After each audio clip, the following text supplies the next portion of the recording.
Hey guys, welcome back to the channel and Chessie Systems Canadian Operations, the layout build, update. I don't even know what number I'm at. I don't know how all these guys keep that stuff straight. I'll have to double back when I edit the video to figure out what number it is. But anyways, lots going on in the layout. I've been getting some considerable time down here, really mucking around trying to fine-tune my DCC, get my track work ironed out. I really want to start filming some operations videos, particularly just like working in the yard in Blenheim, switching out the industries. But I don't want to be doing that and having my DCC, at least on the sound side, kind of cutting out. So I'm having a little bit of trouble with a couple of turnouts, where when the wheel set goes over the frog, I'm getting a bit of a short, just because they're touching both frog rails. And the sound cuts out. The locomotive does not stall, but it's cutting out on the sound for just a second, and that's annoying, and I'm not going to put that in the video. So I got to figure that out. I've tried a bunch of tips. Tom was kind enough to put me in touch with a guy, worked out a solution with some tape just to verify that that's what it was, and it definitely is. It's not the pickups in the locomotive, it's actually the frog, and it's only certain turnouts on my layout. So they are the Insel frog turnouts, and it just seems that at least both of my sound equipped, my SD40-2 and my GP38, the wheel set, particularly at the rear, I've checked the gauge of the wheels, everything looks good, but the wheels just don't have that whatever it is, that tamp or taper to them, so they're shorting out, and that's what's happening. So tried a few different things, the tape to prove it worked. Tried the nail polish, the acrylic gloss, just to try to prevent that from making contact. But I want a more permanent solution. I don't want to be constantly applying paint or lacquer to the points, or not to the points, but the frog. So I've been online doing some research and trying a few things, isolating the frog rails to prevent that short from occurring. I'm making progress, but it's slow. So basically, what I'm reading up on, and anybody who does N-scale, feel free to chime in. I need to put a keep live in for the DCC, because it's just so sensitive at this scale that everything else I cleaned. I spent the entire morning cleaning it. My track is spotless. It's not a track issue. It's just that little blip. So got to look into some keep lives and figure out how to put them into these ESU equipped. One's Broadway limited, the other is ESU. So stay tuned for that. Hopefully I'll bring you some progress updates on that. But that's sort of the current hiccup that I am working on. And the only reason why you haven't seen more operations videos. The locomotive runs fantastic at a higher speed, but when I'm in the yard and I want to crawl and really have that scale speed, it's not working properly. So stay tuned. We will get there. And I will be sure to share any of the solutions that I'm able to sort of come up with to rectify it. There's a lot on the internet about it. It can actually be overwhelming, and it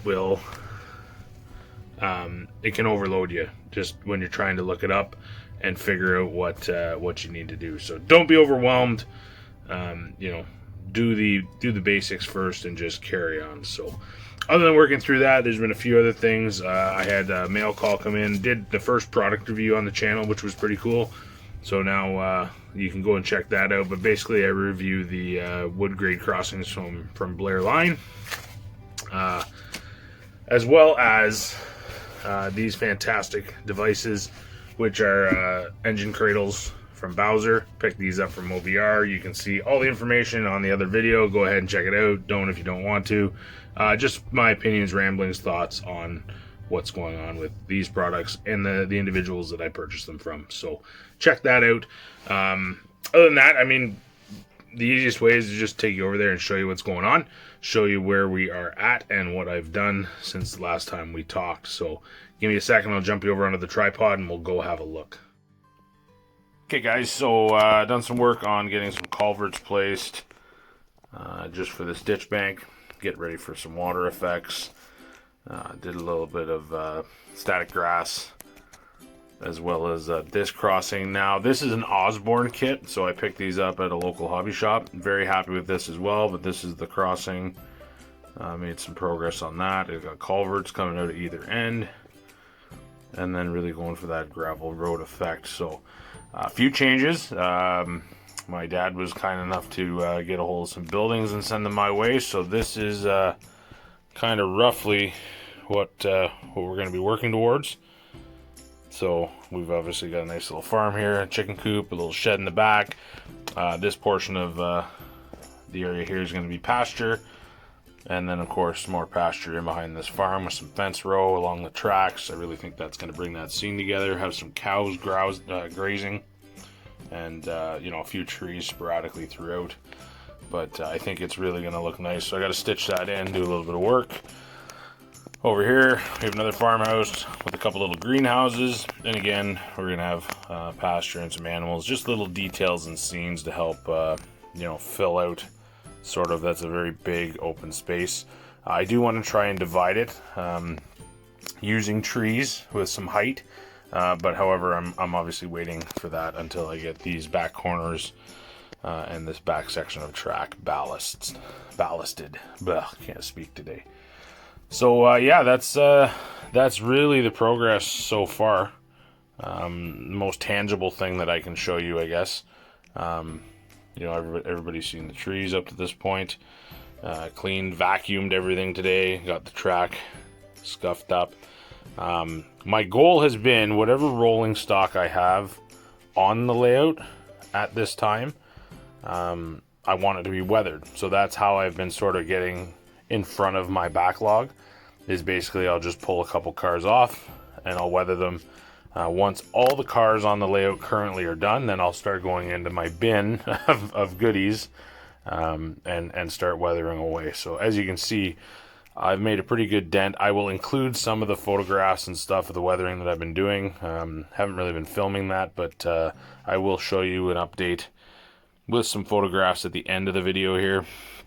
So currently I've got about four, maybe 5 cars that need to be weathered to finish that up.